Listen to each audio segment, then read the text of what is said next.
কত আশা করে গো সবাই কদিনের তরে আসিয়া, কত আশা করে গো সবাই কদিনের তরে আসিয়া। খেলা যেমন তাসের ঘরে, একবার জিতে একবার হারে।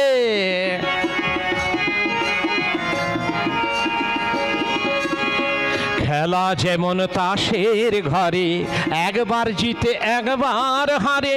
মায়ার খেলা তেমনি ধাঁধে, মায়ার খেলা তেমনি ধারে। অহংকারে মাতিয়া কত আশা করে গো সবাই কদিনের তরে আসিয়া, কত আশা করে গো সবাই কদিনের তরে আসিয়া। আসিয়া আসিয়া আসিয়া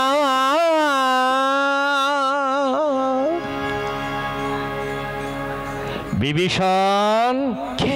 ও মিতা রঘুপতি, অনেকক্ষণ ধরে ওই বালকের দিকে তাকিয়ে রয়েছ। অনেকক্ষণ তাকিয়ে আছো। আচ্ছা আচ্ছা আচ্ছা আচ্ছা বিভীষণ, ওই বালককে তুমি চেনো? ওই বালককে তুমি চেনো? আরে দাঁড়িয়ে রইলে কেন? আচ্ছা আচ্ছা শোনো বিভীষণ, শোনো শোনো, তুমি একটা শোনো, তুমি আজকে কোনো মিথ্যা কথা যেন বলো না, বা মিথ্যার আশ্রয়ে যেও না। আমি কোনোদিন মিথ্যা কথা বলেছি, মিথ্যার আশ্রয়ে গিয়েছি? না, তুমি যাওনি, আজকে যেন যেও না। শোনো, আচ্ছা ওই বালকের সঙ্গে তোমার কিরূপ সম্পর্ক? মিতা, ওই বালকের সঙ্গে কি আমার সম্পর্ক থাকা উচিত? আরে কেন উচিত নয়? ওই বালক যে জাতি, তুমিও তো সেই রাক্ষস জাতি। ওই বালকের যেখানে ঘর, তোমার তো সেই লঙ্কা দ্বীপেই ঘর। ওই বালক যে অন্নে প্রতিপালিত, তুমিও তো সেই রাবণ অন্নে প্রতিপালিত। ওই বালকের সঙ্গে তোমার সম্পর্ক থাকা উচিত নয় কেন? মিতা, এই কথা যদি বলতে চাও তাহলে বালক কেন? লঙ্কাবাসী প্রত্যেকটি রাক্ষসের সঙ্গে একদিন আমার কোনো না কোনো একটা নিকটতম সম্পর্ক ছিল। হ্যাঁ, যতদিন ওদের সঙ্গে সম্পর্ক ছিল, আমি ততদিন তোমার সঙ্গে সম্পর্ক পাতাতে পারিনি। যেই দিন থেকে আমি তোমার সঙ্গে সম্পর্ক পাতিয়েছি, সেই দিন থেকে লঙ্কাবাসী কোনো রাক্ষসের সঙ্গে আমার বিন্দু মাত্র সম্পর্ক নেই। আর সত্যই সংসারে যদি মায়া জালে আবদ্ধ থাকে কেউ, ভগবানের সঙ্গে সম্পর্ক তৈরি করতে পারে না। আর যদি ভগবানের সঙ্গে সম্পর্ক তৈরি করে, মায়াজাল ছিন্ন করে ভগবানের সঙ্গে সম্পর্ক তৈরি করে ফেলে, তাহলে সংসারের সব কিছু যেন তার কাছে তুচ্ছ হয়ে যায়। হ্যাঁ, যেমন বিভীষণের হয়েছে। তাই তো বুকে যেন পাথর চেপে রেখেছে। সংসার বললেই যেন তার বুকে যেন আগুন জ্বলছে, যেন আগুনে ছাই হয়ে যাচ্ছে। সংসার তার এতটুকু মনের মধ্যে কোনো জায়গা নেই। জায়গা কেবল প্রভু রামচন্দ্রের জন্য, পরিষ্কার জায়গা প্রভু রামের জন্য আসন তৈরি করে রেখেছে। তাই বারবার বলছে, হে রঘুপতি রামচন্দ্র, ওই বালকের সঙ্গে একদিন না একদিন আমার সম্পর্ক ছিল, নিকটতম সম্পর্ক। কিন্তু এই মুহূর্তে আর কোনো সম্পর্ক নেই। সকল ধরনের সম্পর্ক বিচ্যুত বিচ্যুত বিচ্যুত। আর এই বালক লঙ্কার মধ্যে তোমার একজন পরম ভক্ত আপন ইচ্ছাতে আসেনি। ওকে ওকে ওকে ওকে জোর করে এই রণাঙ্গনে আসতে রাবণ বাধ্য করেছে। আমি বুঝতে পেরেছি, আমি বুঝতে পেরেছি বিভীষণ, আমি বুঝতে পেরেছি ও যে আমার ভক্ত। আমি দেখেই বুঝতে পেরেছি, অনুমান করে নিয়েছি আমার পরম ভক্ত। ওরে ভক্ত, ওরে বালক, তোমার মনস্কামনা পূর্ণ হোক, মনস্কামনা পূর্ণ হোক, মনস্কামনা পূর্ণ হোক। পাশে ছিলেন লক্ষণ, তিনি চেঁচিয়ে বললেন, দাদা। ভাই লক্ষণ, চেঁচিয়ে উঠলি কেন ভাই? দাদা দাদা ও বালক হলেও, ও ভক্ত হলেও ও তো আমাদের এখন শত্রু। রণাঙ্গনে ভক্ত অভক্তের কোনো প্রশ্ন চলে না, রণাঙ্গনে কখনো দাদা ভাইয়ের সম্পর্ক চলে না, রণাঙ্গনে শত্রু মিত্র এ কখনো সম্পর্ক চলে না, বিচার চলে না। রণাঙ্গনে ও আমাদের শত্রু পক্ষ, ওকে বিনাশ করা আমাদের লক্ষ্য। অতএব আপনি যেভাবে বললেন ও তো জয় হবেই হবে, হ্যাঁ ও তো জয় হবেই হবে। তাহলে কি আমরা ওই বালকের কাছে হার মেনে আমরা দেশে ফিরে যাব সীতা আমাকে উদ্ধার না করে? হরে লক্ষণ, আমি কাউকে আশীর্বাদ করি না আর আমি কাউকে অভিশাপও দিই না। যে যেমন ভাব নিয়ে আমার সামনে এসে দাঁড়ায়, আশীর্বাদ আর অভিশাপ আমার কাছ থেকে আদায় করে নেয়। আর আমার যদি তেমন ভক্ত হবে, আমাকে ঠকিয়ে সে জয়লাভ করবে, আমাকে বিনাশ করে সে বেঁচে থাকবে, এটা কখনো আমার ভক্ত হতে পারে না ভাই। আর ওই বালকের নিশ্চয়ই সদ্গুণ আছে, নিশ্চয়ই আমাগতা প্রাণ আছে, তাই তো আমার মুখ থেকে বেরিয়ে এসেছে তোর জয় হোক, তোর জয় হোক। ওরে ভাই শান্ত হ ভাই। এদিকে বিভীষণ পুত্র তারণী, ভক্ত তারণী সম্মুখে রামচন্দ্রকে দেখে জয় রাম, জয় রাম, ওগো প্রভু রাম, আজকে আমার কত সৌভাগ্য, কত আনন্দ, কত আনন্দ। আজকে আমি ভগবান প্রভু রামচন্দ্রের দর্শন পাচ্ছি। অমল কমল দল দলিতাঙ্গ, নবদুর্পাদল শ্যামল, ক্ষীরকটি স্থূল বক্ষায়তন দীর্ঘলোলার যুগ্ম ভ্রু নাসিকা উজার, প্রভু অঙ্গে তব এত রূপ, এত রূপ, এত রূপ। জয় রাম, জয় রাম। যেই রূপ আমি কল্পনাতে এঁকেছি, যেই রূপ আমি স্বপ্নে দর্শন করেছি, যেই রূপজ্যোতি দর্শন লাভের জন্য কতই না সাধনা করেছি, সেই রূপজ্যোতি, সেই প্রভু রামচন্দ্রের রূপলাবণ্য, রূপমাধুর্য আমি এখন সম্মুখে দর্শন করছি। আজ আমার কি সৌভাগ্য, ওগো প্রভু রাম। সুন্দর রূপ মনোহর নয়নাভি অভিরাম, অগ সুন্দর রূপ মনোহর নয়নাভি অভিরাম। সুন্দর উজ্জ্বল ভাতি নবদুর্বাদল শ্যাম, সুন্দর উজ্জ্বল ভাতি নবদুর্বাদল শ্যাম। সুন্দর রূপ মনোহর জগজনয় অভিরাম, ওগো সুন্দর রূপ মনোহর জগজন অভিরাম।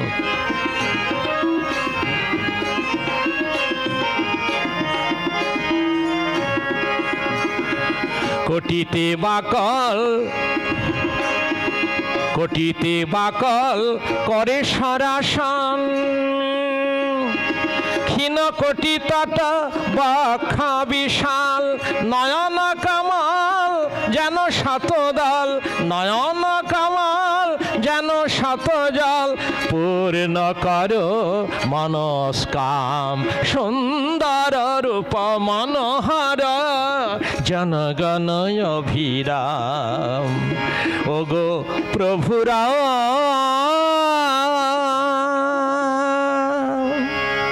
না, আগে আমার পিতাকে প্রণাম জানাই, তারপর প্রভু রামকে আমি প্রণাম নিবেদন করব। একটু দর্শন করে আমি ধন্য করলাম, আমি মনকে আরো খুশিতে ভাসিয়ে নিয়ে গেলাম, যাতে প্রভু রামকে দর্শন করে ভক্ত তো খুশি হওয়ারই কথা, আনন্দ সাগরে ভাসারই কথা। তাই বিভীষণ পুত্র তরণী ভগবান রামকে সামনে পেয়ে যেন আনন্দ সাগরে ভাসছে। আর এদিকে মনে মনে নতজানু হয়ে পিতা বিভীষণের চরণে প্রণাম নিবেদন করছে। হে পিতৃদেব, আমি তব দীনহীন পুত্র হয়ে তোমার চরণে আমি ভক্তিপূর্ণ প্রণাম নিবেদন করছি। পিতা, পিতা আমার প্রণাম তুমি গ্রহণ করো, গ্রহণ করো। পিতা স্বর্গ, পিতা ধর্ম, পিতা হি পরমন্তপ, পিতরি প্রীতিমাপন্নে প্রিয়ন্তে সর্বদেবতা। পিতা স্বর্গ, পিতা ধর্ম, পিতা হি পরমন্তপ, পিতরি প্রীতিমাপন্নে প্রিয়ন্তে সর্বদেবতা, প্রিয়ন্তে সর্বদেবতা। এইভাবে পিতার চরণে প্রণাম জানিয়ে তরণী সেন নয়ন ভাসালো রামের রূপসাগরে। এক দৃষ্টে চেয়ে আছে ভগবান রামের দিকে, আর পূর্বের মতো রাম নাম করছে। সেই দৃশ্য দেখে ভগবান রামচন্দ্র, ওরে বালক, ওরে তোমার গদগদ ভক্তি ভাব দেখে আমি খুবই প্রসন্ন, আমি খুবই প্রীত হয়েছি, আমি সন্তুষ্ট। এসো এসো, আমি ধনুর্বাণ ফেলে দিলাম, আমি তোমাকে কোলে নিয়ে আদর করব, যত্ন করব, আমি তোমাকে বর দিতে চাই। কি বর চাও বলো? হে রঘুপতি রামচন্দ্র, তুমি আমাকে কোলে নেবে, কিন্তু কোলে গিয়ে আমার লাভ কি হবে বলো? ওকে দয়াময়, আমি যে চাই রাক্ষস জাতির মুক্তি, সেই মুক্তি হবে করজুড়ে নয়, চোখের জলে নয়, বুকের রক্তে, ধনুর্বাণে। তবে না, এতক্ষণ আমি তোমার মনে মনে স্তব করেছি, বাহ্যিক কিছুটা ভাব প্রদর্শিত হয়েছে, কিন্তু আর নয়, আর নয়। এইবার আমি বাইরে বৈরী ভাব নিয়ে রণাঙ্গনে ঝাঁপিয়ে পড়ব, আমি মনে মনে ভক্তি ভাব রাখবো।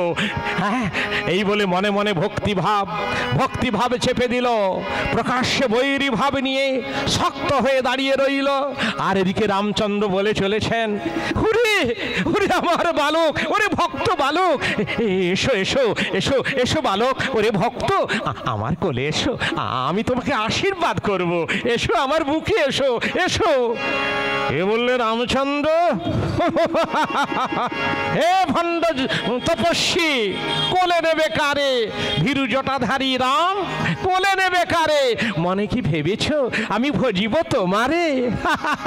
বুঝিলাম তোমার মন দুটি স্তুতি কথা কয়ে, আর না বুঝে আমার মায়ায় গেলে হে ভুলিয়ে। যে অল্পেতে রেগে যায় সে নিতান্ত ভিত্তিহীন, যে অল্পেতে ভুলে যায় সেও নিতান্ত ভিত্তিহীন।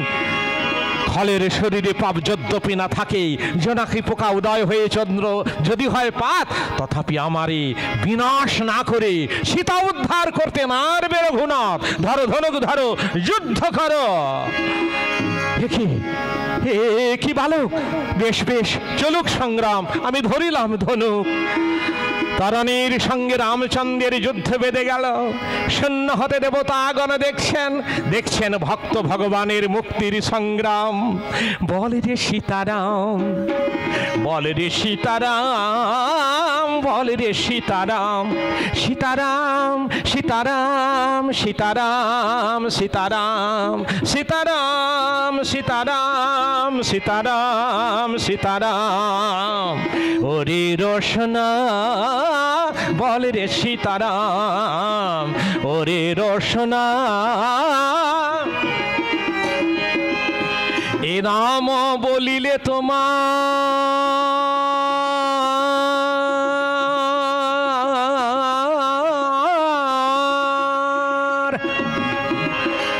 রাম নাম বলিলে মুখে শীতল হবে প্রাণ। বলে রে সীতারাম, আহা বলে রে সীতারাম, বলে রে সীতারাম। তরণীর সঙ্গে রামচন্দ্রের তুমুল যুদ্ধ চলেছে। শূন্য হতে দেবতাগণ দেখছেন, শ্রীরামচন্দ্র যত যত বাণ নিক্ষেপ করছেন, তরণী তার বিপরীত বাণে ব্যর্থ করছে। আর এক দৃষ্টে চেয়ে আছে ভগবান রামচন্দ্রের দিকে, তার উপলাবণ্য দর্শন করছে, আর গুনগুন গুনগুন করে বলছে, বল রে সীতারাম সীতারাম সীতারাম সীতারাম সীতারাম সীতারাম রাম রাম সীতারাম। ওরে রোশনা বল রে সীতারাম।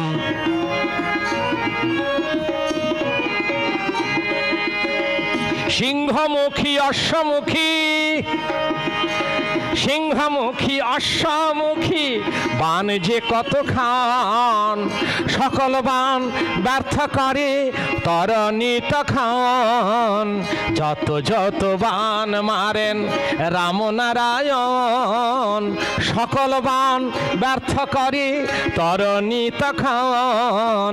চোখা চোখা বানে রামকে বিন্ধিতে লাগিল, ব্যস্ত হয়ে রঘুপতি বিভীষণে কইল, বল রে সীতারাম ওরে রসনা, বল রে সীতারাম।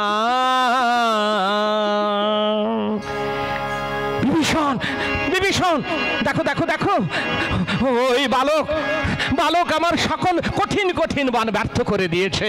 আবার বালক চোখা চোখা বানে আমাকে বিদ্ধ করছে। আহ আহ, পারছি না, পারছি না। বিভীষণ, সত্তর বলো, ওই বালক কোন বানে বিনাশ হবে, সত্তর তুমি আমাকে বলো। হায় হায় রঘুপতি, এ কথাটা আমার মুখ দিয়ে বলাবে?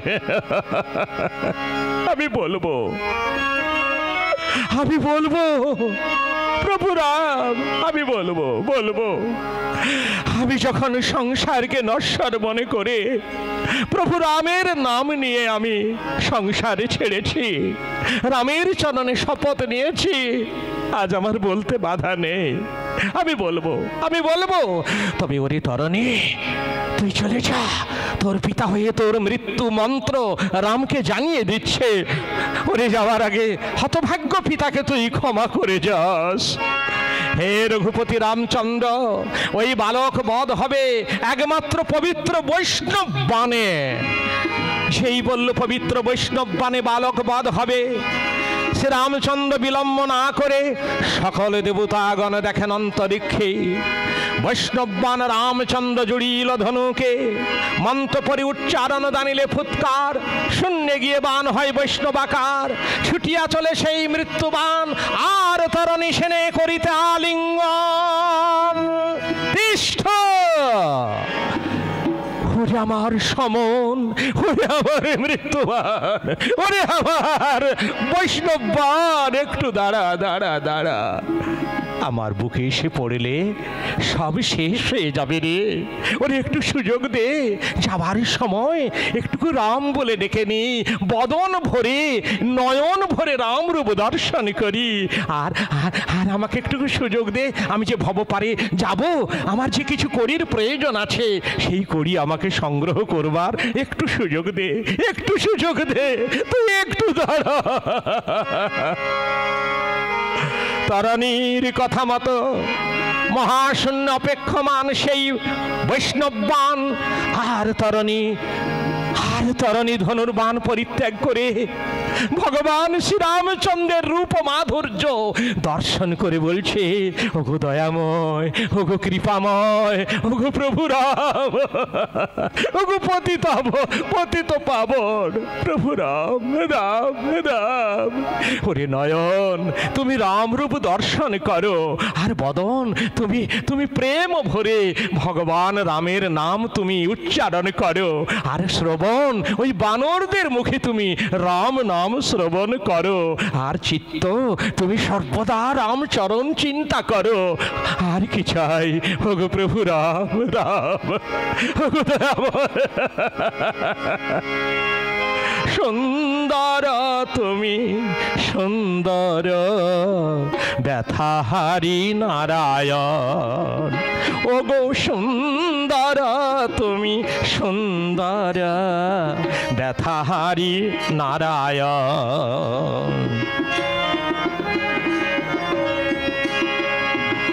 করে সরাসন হাস্যবদন, করে সরাসন হাস্যবদন, নবদুর্বাদল শ্যাম।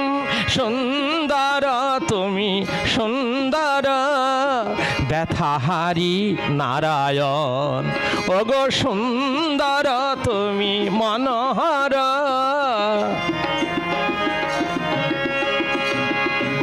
যুগে যুগে আস এই ধরাতলে, পাপী তাপী তর নিজ কৃপা বলে। যুগে যুগে আস এই মহিতলে, পাপী তাপী তর নিজ কৃপা বলে। এ পাতকিরে নাও ও চদর, আহা পাতকিরে নাও চরণ তলে, পাতকিরে নাও তব চরণ তলে। মনস্কাম ওগো পূর্ণ কর মনস্কাম, সুন্দর রূপ মনোহর নব দুর্বাদল শ্যাম। ওগো রাম ওগো ওগো রাম, ওগো দয়াময়, একটু আগে তুমি আমাকে বর দিতে চেয়েছিলে, আমি বর গ্রহণ করিনি, এখন আমার বরের প্রয়োজন। ওগো দয়াময়, পবিত্র বান ওই বৈষ্ণব বান যখন বিন্ধিবে মোর গলে, বিন্ধিবে মোর গলে, কাটা মুন্ড যেন উচ্চেশ্বরে সীতারাম সীতারাম সীতারাম বলে। তরণী কর জুড়ে চোখের জলে ভাসছে, এক দৃষ্টিতে চেয়ে আছে ভগবানের ওই সেই রামের রূপ মাধুর্য দর্শন করছে, আর গুনগুন গুনগুন করে রাম নাম করছে, প্রেমাশ্রু বিগলিত হচ্ছে। আর আর আর ওই মৃত্যুবানকে ডেকে বলছে, ওরে আমার মৃত্যুবান, ওরে আমার পরম বৈষ্ণব বান, আমার মৃত্যুবান, এবার এসো এসো, আমার শিরচ্ছেদ করো, আমার আমার তুমি আশা পূর্ণ করো। শূন্য পথে সেই বৈষ্ণববান করিছে গর্জন, শূন্য হতে দেবতাগণ দেখে ঘনে ঘন, ছুটিয়া চলে সেই মৃত্যুবান, আর তরণীর করিল শিরচ্ছেদন। সীতারাম সীতারাম সীতারাম সীতারাম সীতারাম। এইভাবে ভক্ত তরণী ধুলায় লুটিয়ে পড়ল, সীতারাম সীতারাম বলে শেষ নিঃশ্বাস ছাড়ল। তরণীর শুদ্ধ আত্মা চলে গেল মুক্ত ধামে, পড়ে রইল নশ্বর দেহখানা। আর এদিকে তরণীর মৃত্যু দেখে ছুটে চলল বিভীষণ, আর চিৎকার করে তরণী তরণী চলে গেলি বাছা, জন্মের মতো চলে গেলি। ওরে তরণী, যাওয়ার আগে হতভাগ্য পিতাকে তুই ক্ষমা করে গেলি তো, ক্ষমা করে গেলি। বিভীষণ, আরে তুমি দাঁড়িয়ে আছো কেন? চলো চলো বিশ্রামে যাই, চলো। কি বললে? বিশ্রাম করবে? যুদ্ধের আশা মিটে গেল? যুদ্ধের আশা? যুদ্ধের আশা মানে? আরে এখন কার সঙ্গে আমি যুদ্ধ করব? রাবণ আর কাউকে যুদ্ধে পাঠাক, তবেই তো যুদ্ধ হবে। আমি তো আছি, আমি আছি, আমার সঙ্গে তুমি যুদ্ধ করো, দাও ধনুর্বাণ দাও, আমি যুদ্ধ করবার জন্য প্রস্তুত। আরে ও বিভীষণ, আরে এ কি কথা বলছো তুমি? হ্যাঁ, তুমি না আমার মিতা, তা তুমি এখন ওই যুদ্ধ করতে চাইছো কেন? তুমি আমার কি ক্ষতি করেছো? না আমি তোমার কি ক্ষতি করেছি? ক্ষতি করনি, ক্ষতি করনি। যেই বালককে তুমি এখন বিনাশ করলে বৈষ্ণব বানে, সেই বালক আজকে কে এসেছিল জানো? আমার একমাত্র পুত্র তরণী সেন। তরণী তরণী তরণী তরণী তরণী, তোমার একমাত্র পুত্র তরণী আজকে যুদ্ধে এসেছিল। হায় হায়, আমি কি করলাম, কি করলাম? না না না, মিতা পুত্র নিজ পুত্র সম, আমি পুত্রবোধে পাপী হলাম, মহাপাপী। না না না না, তুমি কখনো পাপ কাজ করতে পারো না। তুমি ঠিকই করেছো। আমি তোমার সঙ্গে যুদ্ধ করতে চাইছি এই কারণে, যারা এইভাবে শত্রু সেজে এলো, যারা ধনুর্বাণ নিয়ে এলো, অস্ত্র শাস্ত্র নিয়ে রণাঙ্গনে এলো, তাদেরকে তুমি মুক্তি দিয়ে দিলে, আর আমি তোমার চরণ ধরে পড়ে থাকলাম। আমাকে তুমি মুক্তি দিলে না দয়াময়, মুক্তি দিলে না। চোখের সামনে আত্মীয় পরিজন সকলের মৃত্যু আমাকে দেখতে হচ্ছে, এমনকি নিজ পুত্রের মৃত্যু আমাকে দেখতে হলো। আমি পারছি না, আমি পারছি না। দয়াময়, তুমি আমাকে ধনুর্বাণ দাও, আমিও তোমার সঙ্গে যুদ্ধ করে মৃত্যুবরণ করে চলে যাই। শান্ত হও, শান্ত হও বিভীষণ, শান্ত হও মিতা। তোমার ভক্তপুত্র তরণী সেন শুদ্ধ আত্মা চলে গিয়েছে বৈকুণ্ঠ লোকে, মুক্ত ধামে। হ্যাঁ, আর পড়ে রয়েছে নশ্বর দেহখানা। তুমি যে ধর্মকার্যে ব্রতী হয়েছ বিভীষণ, যার মধ্যে নেই কোনো কুণ্ঠা, বৈকুণ্ঠের দ্বার সর্বসময়ের জন্য উন্মুক্ত থাকে। হ্যাঁ, এটা বিধাতার নিয়ম। কেমন তা তোমার নিজের পুত্রের মৃত্যুবাণ আমাকে বলে দিলে, এর থেকে বড় ত্যাগ আর কি হতে পারে? ত্যাগী শ্রেষ্ঠ বিভীষণ তুমি। হ্যাঁ, আর তাই তোমার জন্য সদা সর্বদা বৈকুণ্ঠের দ্বার উন্মুক্ত থাকবে। যখন ইচ্ছা প্রকাশ করবে তখনই বৈকুণ্ঠ লোকে তুমিও যেতে পারবে। না, তুমি শান্ত হও বিভীষণ, এসো এখন মৃতদেহটি সৎকারের ব্যবস্থা করি, এসো। এইভাবে বিভীষণকে সান্ত্বনা দিতে দিতে প্রভু রামচন্দ্র নিজ হাতে সুগন্ধি চন্দন কাঠ আনয়ন করে তরণীর মৃতদেহ দাহ করলেন সাগর সৈকতে। আর বিভীষণকে পাশে নিয়ে সান্ত্বনা দিতে লাগলেন আর বললেন, মিতা বিভীষণ, এসো এসো মিতা, এসো, শান্ত হও।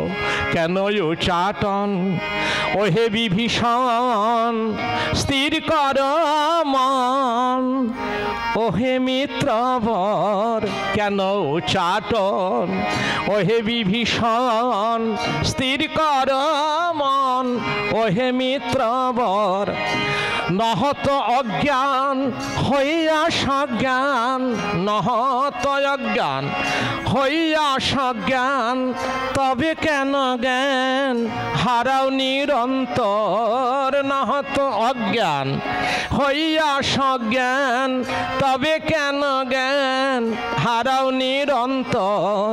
কেন উচাটন ওহে বিভীষণ, স্থির কর মন, ওহে মিত্রবর।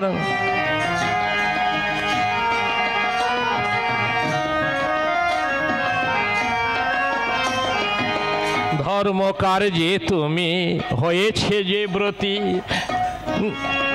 আহা উজ্জাপিতে ব্রত এসেছ সম্প্রতি। ধর্মকার্যে তুমি হয়েছ যে ব্রতী, উজ্জাপিতে ব্রত এসেছ সম্প্রতি।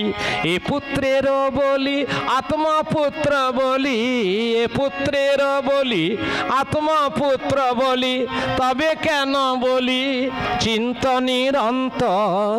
কেন উচাটন ওহে বিভীষণ, স্থির কর মন, ওহে মিত্রবর কেন উচাটন। রঘুপতি রাঘব রাজা রাম, পতিত পাবন সীতারাম। রঘুপতি রাঘব রাজা রাম, পতিত পাবন সীতারাম।